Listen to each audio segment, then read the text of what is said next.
우리가 어제까지 묵상했던 이 스가랴서 1장부터 6장까지 8개의 환상을 함께 나누었습니다.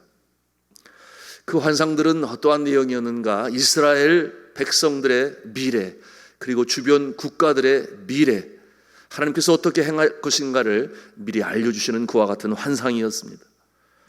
그 주 내용이 어떠한 것이었는가? 이스라엘 백성들이 포로로부터 귀환하였습니다. 영적인 센터인 성전을 재건하는 그 당대의 사명으로 저들을 격려하시고 힘주시고 그 일을 이루어라 하는 그와 같은 내용이 첫 번째 것이요, 두 번째 내용은 미래적인 것이니 성전을 세워 유익함을 가질 수 있으나 그러나 인간이 세운 성전은 그 한계가 있으니 온 세상 열방을 위하여 이 땅에 임하실 예수 그리스도, 그가 친히 성전이 되시고 살아있는 모퉁이 돌이 되시니 그를 따르는 믿음의 사람들이 또 같이 산돌같이 세워짐으로 이 땅의 교회를 통하여 이루어질 하나님의 나라, 그 미래적인 모습에 대해서 이 8개의 환상을 통해서 스가랴 선지자에게, 이스라엘 백성들에게, 그리고 오늘 이 시대를 살아가는 우리에게 말씀해 주신 것입니다. 그리고 오늘 7장과 8장으로 연결되어지는 주제가 있으니 이처럼 하나님의 백성으로 살아갈 때 어떤 모습으로 살아가야 될 것인가 하는 그 자세에 대해서 말씀해 주고 계십니다. 영적인 면에서나 또는 삶의 실천적인 면에서 하나님의 뜻을 전하고 있으니 그 첫 번째 주제는 하나님께서는 이 형식적이고 습관적인 금식을 하는 모습보다는 주의 말씀을 청정하고 그것을 삶으로 실천하는 모습으로 사는 것을 더 기뻐하신다 하는 내용으로 오늘 말씀을 주고 계십니다. 자, 오늘 말씀 2절에 보니 베델 사람이 등장을 해요. 베델은 예루살렘보다 더 북쪽에 있는 성읍입니다. 그곳에 베델 사람이 사람을 보냅니다. 사레셀과 레겜멜렉과 그의 부하들을 예루살렘으로 보냅니다. 예루살렘에 제사장들이 있어요. 영적으로 주의 종들이 있으니 가서 듣기를 원하는 그와 같은 질문이 있어 보내게 되는 것인데, 오늘 이 7장 3절이 바로 그 내용이 되겠습니다. 우리 한번 같이 한 음성으로 읽도록 하겠습니다. 시작. 만군의 여호와의 전에 있는 제사장들과 선지자들에게 물어 이르되 내가 여러 해 동안 행한 대로 5월 중에 울며 근신하리까 하매. 자, 이와 같은 질문을 하고 있습니다. 저들의 삶 속에 포로 가운데 있을 때, 바벨론에 거하고 있을 때 매년 5월과 7월에 금식을 하며 근신하며 울며 하나님께 간청했습니다. 이와 같은 질문이 나오게 된 연유가 있으니 저들이 포로로 잡혀갔습니다. 이스라엘 백성들은 그발강가에 그 거처를 마련했습니다. 그발강가에서 저들이 울었다 그랬어요. 비로소 하나님 앞에 자신들이 무엇을 잘못했는가 하는 것을 깨달아 알게 된 것이에요. 이와 같은 모습으로 70년이라는 세월을 이방 땅에서 그때가 되면 금식하고 근신하고 울며 기도를 했습니다. 우리 신앙 여정도 그러면 아니 되는데 그런 경우가 종종 있어요. 평안할 때는 아무런 생각이 없어요. 하나님 앞에 더욱 가까이 나가고 하나님이 기뻐하시는 일이 무엇인가 하는 것을 생각지 않다가 어려움이 임하고 그 모습에 재정적인 압박이든지 육신의 질병이든지 사고로 인하여 어려움이 닥쳐올 때 비로소 하나님 앞에 자신을 점검해 보는 거예요. 내가 무엇을 잘못했구나. 그러지 말았어야 되는데 하나님 용서해 주세요. 다시는 그러지 않겠습니다. 이와 같은 모습이 우리 인생 여정에 나타나고 있음을 부인할 수가 없어요. 사랑하는 성도 여러분, 평소에 잘하시기 바랍니다.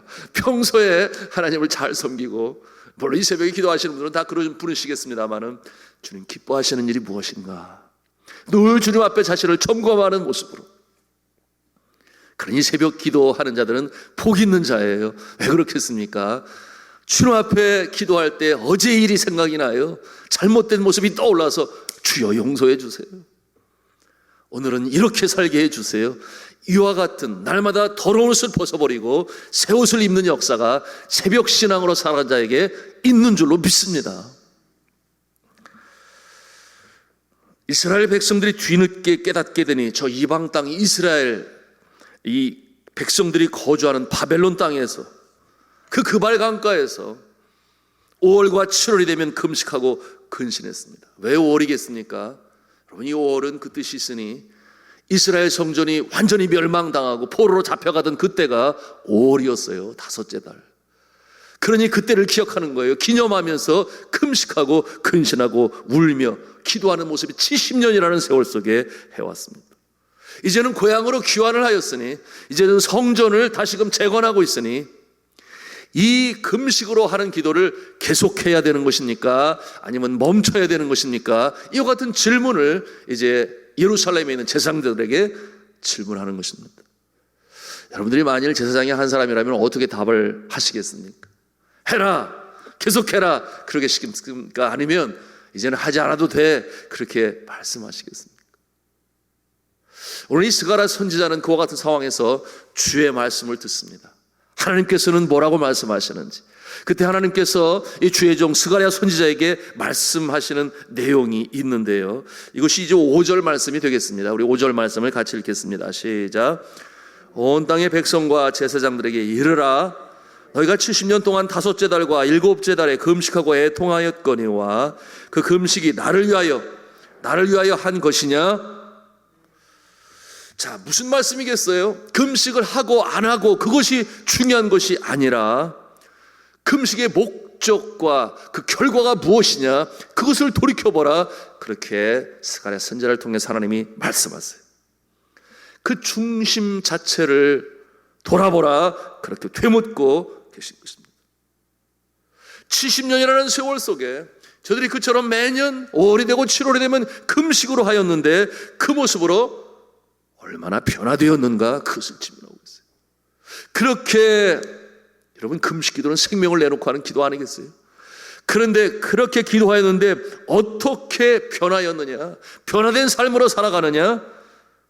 그런데 그런 변화가 없으면 그와 같은 금식은 그저 외식이요, 형식이요, 습관적으로 하는 것이니 변화가 나타나지가 않아요. 바로 그 모습을 묻고 있는 것입니다. 여러분, 이 금식 기도는 하나님이 기뻐하시는 기도인데 이 금식 기도는 여러 가지 모습의 목적을 가지고 있죠. 첫째는, 제일 먼저 가장 큰 목적은 철저히 회개하기 위하여 구약 시대나 신약 시대나 금식 기도했습니다. 회개를 위한 금식 기도. 매년 7월 10일이면 대속죄일이라 그래서 이스라엘 백성들이 금식을 선포하고 그날을 금식하며 회개했습니다. 여호수아가 아이성 정복을 실패하였을 때 금식을 선포합니다. 그래서 하루 동안 회개의 금식 기도를 다 하고 다시금 아이성을 쳐들어갈 때에 하나님께서 승리케 하셨습니다. 용서해 주신 것이죠. 여러분, 다윗이 간음하여 우리아의 아내 바세바를 취했습니다. 그리고 저가 그 사이에 아들을 갖게 되었는데 병들어 죽게 되었어요. 그때 다윗이 7일 동안 금식 기도를 합니다. 하나님 용서해 주세요 기도하는데 결과는 어떠했어요? 하나님께서 그 기도를 듣지 않으냐 했어요. 아닌 것은 아닌 것입니다. 공의의 하나님, 윤리의 하나님께서 그렇다고 해서 그 아이를 살려주시지 아니하셨어요. 죄를 깨달아 알게 하시기 위함이셨죠. 그런데 그 다음에 태어난 솔로몬이 이스라엘의 왕이 되는 것을 보면 이 철저한 금식 회개 기도를 하나님이 들으셨는가 안 들으셨는가 쉽게 판단하기가 쉽지 않아요. 왜냐하면 솔로몬을 그 후계자로 세우시니 말씀입니다. 그런가 하면 두 번째로, 사명을 온전히 감당케 하시기 위하여 금식으로 기도하게 하셨어요. 모세가 시내산에서 40일 40야 금식합니다. 여호와께서 그 모습을 보시고 돌판에 십계명으로 율법으로 주시는 역사가 나타나고, 이스라엘의 지도자로 세우시니 그가 산에서 내려올 때 얼굴에 광채가 났더라. 백성들이 모세를 지도자로 존중하고 존경하게 되니 하나님의 역사에, 출애굽의 역사가 그렇게 이루어져 갔어요. 뿐만 아니라 예수 그리스도께서도, 하나님의 아들이신 예수 그리스도께서도 공생활을 시작하시기 전에 광야에서 40일 동안 금식으로 기도하시고 준비하십니다. 또한 사명을 감당하기 위하여 우리가 주님 앞에 금식으로 기도해요. 오늘날 이와 같은 모습은 장로님으로, 권사님으로, 또 한수 집사님으로 직분을 받기 전에 금식으로 기도하지 않아요? 바로 같은 내용이라고 말할 수 있는데, 내가 주님 앞에 결단합니다. 다짐합니다. 이제는 세상 바라보지 말게 하시고 주를 바라보며 맡은 자에 구할 것 충성해라 그러셨는데, 그 모습을 하나님께 영광 올리게 하옵소서 다짐하고 결단할 때 또 금식으로 우리가 주님 앞에 기도할 수 있습니다. 그런가 하면 세 번째 금식 기도의 목적이 있으니, 앞길이 막히거나 전혀 소망이 보이지 아니할 때, 지혜가 부족할 때 금식으로 기도합니다. 그 금식 기도를 주님께서 들으세요.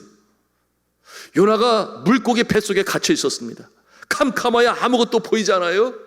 그때 저가 회개로 주님 앞에 기도하지만 그 상황에서 주여 살려주시면 이와 같은 내용으로 주님 앞에 기도해요. 전혀 소망이 보이지 않는 가운데 금식으로 기도하면 하나님께서 들어주십니다.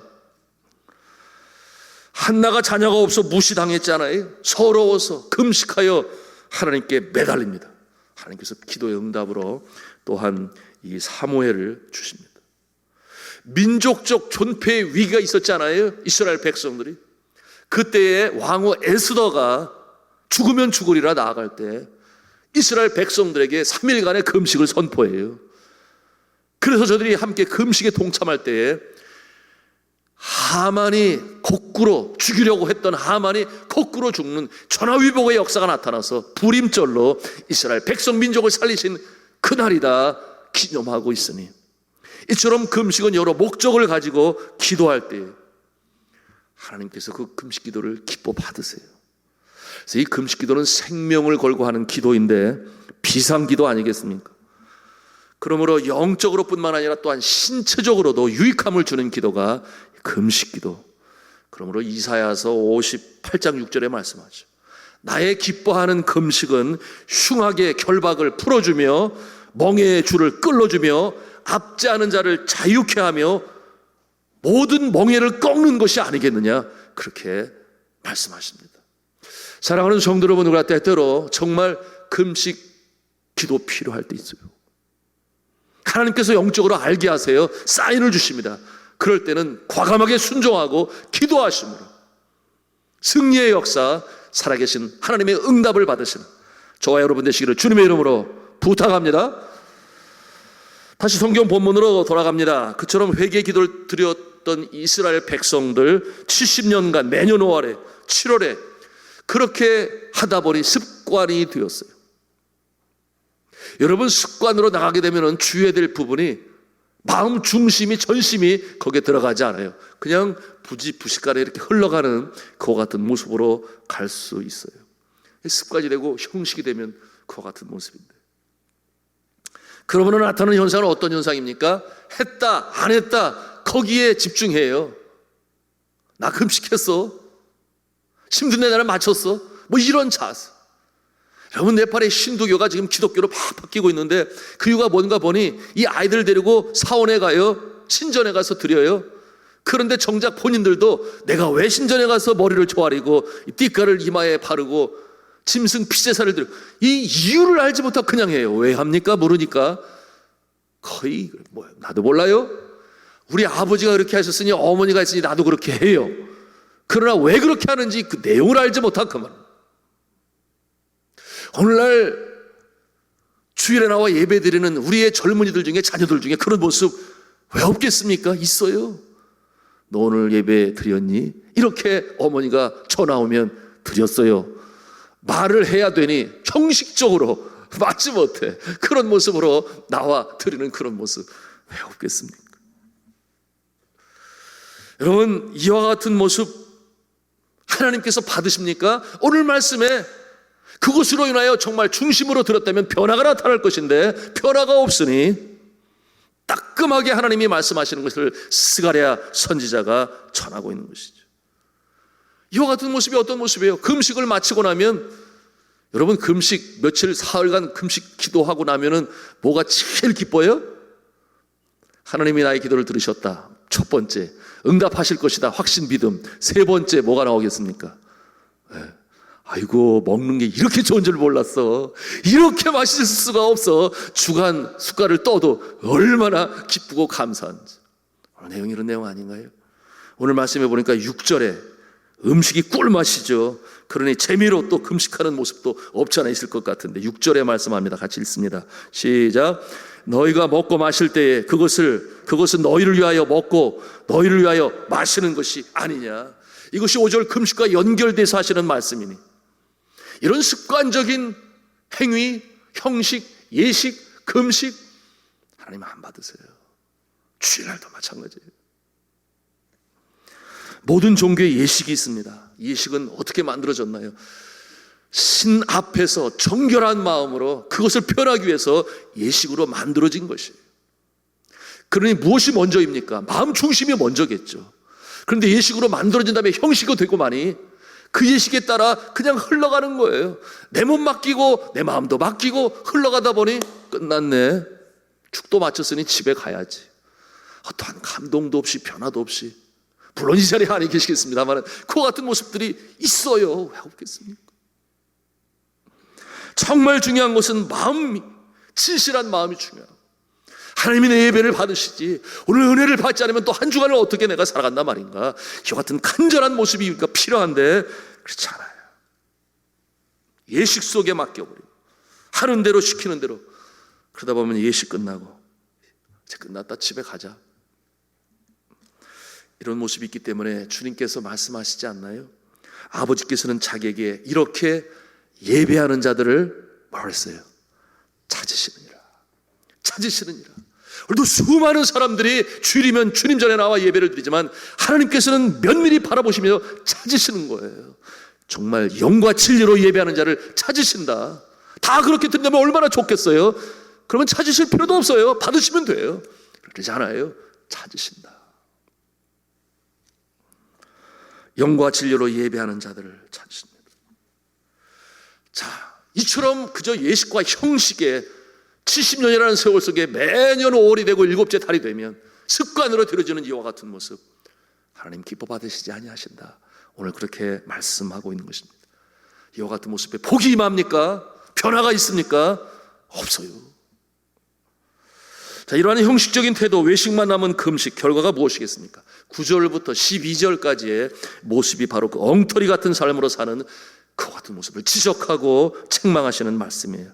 9절에 보니까 뭐라 그랬는가? 진실한 재판은 하지 아니하고 인애와 긍휼은 베풀지 아니하고, 10절에 보니까 과부와 고아와 나그네와 궁핍한 자는 도와주지는 못할 망정 압제하고, 이런 모습 하나님 기뻐하시는 모습 아니잖아요. 그런가 하면 서로를 해하며 자기의 이득을 취하고, 그러므로 말씀하시는 게 뭐예요?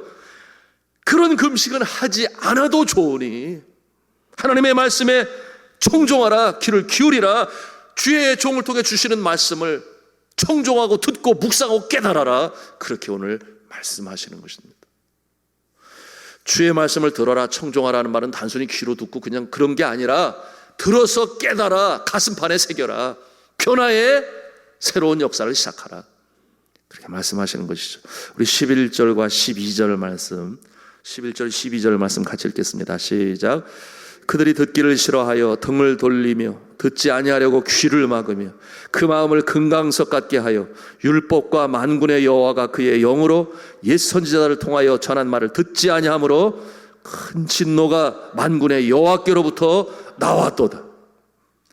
그러므로 형식적으로 금식을 하여도 성전 제사를 드려도 말씀을 듣지 아니하니 행함이 없으니 실천이 없으니 하나님께서 뭐라고 말씀하시나요? 13절에 뭐라고 말씀하나 보니 내가 불러도 그들이 듣지 아니한 것처럼 그들이 불러도 내가 듣지 아니하리라, 만군의 여호와가 말하였노라, 그렇게 말씀하고 있어요.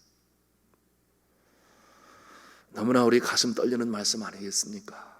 내가 부르지도 듣지 아니한다. 어떠한 자, 하나님의 말씀을 청종하지 아니하여 삶의 변화와 실천이 없는 자, 아무리 부르짖어도 내가 듣지 아니하겠다. 신앙생활을 수년간, 아니 평생을 하여도 그저 그런 모습으로 살아가는 그와 같은 모습 너무나 안타까워요. 신앙의 깊은 단계에 그물을 던지고 놀라운 역사로 체험하는 신비한 세계까지 남들이 보지 못하는, 경험하지 못하는 그 같은 모습으로 살아가야 되는데, 그것이 능력이요 체험이요 간증이 돼야 되는데 그렇지 못한 모습들이 많아요. 이 안타까운 모습 하나님께서 그냥 내버려 두시겠습니까? 여러분, 하나님의 자녀가 아니면 내버려 둬요. 그렇게 살든지 저렇게 살든지 말든지. 그러나 하나님께서 구원하시기로 특정하시고 작정하시고 부르신 영혼을 하나님이 그냥 내버려 두시지 아니하세요. 어떻게 하십니까? 하나님께서 사랑의 매를 드시죠. 그것이 연단이요 징계예요. 나는 내가 그렇게 무기력한 모습으로 적당히 대충 그저 그런 모습으로 사는 것 원치 아니한다. 내가 만세전에 너를 택했을 때, 그리고 너의 어미의 복중에 짓기 전에 이미 너를 알고 너를 구원하기로 작정을 한 내가 이 땅에 태어나서 살아가는 동안 내가 너를 향한 사명이 있으니 그것으로 그 목적을 이루기를 원하는데, 그것이 복된 인생인데 내가 그렇지 못한 모습으로 사니 내가 너를 그냥 내버려 둘 수가 없어. 마치 부모가 자녀를 바라보는 모습과 너무나 같지 않아요? 사생하면은 그러지 않습니다. 그러나 구원하기로 작정한 심령들 어찌하든지 그 하나님이 이 땅에 보내신 목적을 이루시기 위하여, 그래서 사랑의 매를 드시기도 하시고 다시금 돌이키게 하셔서 주님 앞에 온전한 회개로 그리고 용서하심으로 다시금 세우시는 역사가 우리 인생의 여정인 것입니다.